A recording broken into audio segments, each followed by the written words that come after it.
ضلع جگتیال کے سارنگاپور میں واقع کستوربا گرلز اسکول میں 6 طالبات کی اچانک طبیعت خراب ہونے کے واقعے نے عوام کو تفتیش میں مبتلا کر دیا ہے۔ رکن قانون ساز کونسل کے کویتا نے social media platform X پر ایک پوسٹ شیئر کرتے ہوئے اس واقعے پر شدید تشویش کا اظہار کیا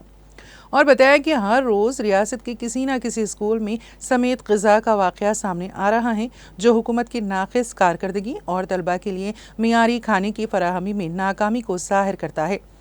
کویتا نے بتایا کہ ایسے واقعات سے سرکاری اسکولوں میں پڑھنے والے طلباء کے والدین اور سرپرستوں کی تشویش میں اضافہ ہو رہا ہے۔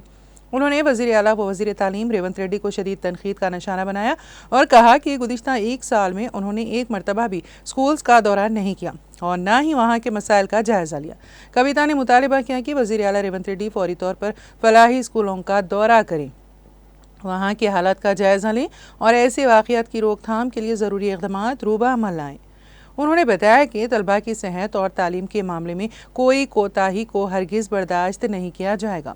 حکومت کو فوری طور پر مؤثر اقدامات کرنے ہوں گے تاکہ ان اسکولوں میں معیاری خوراک کی فراہمی کو یقینی بنایا جا سکے اور طلباء کی صحت و سلامتی کو یقینی بنایا جا سکے۔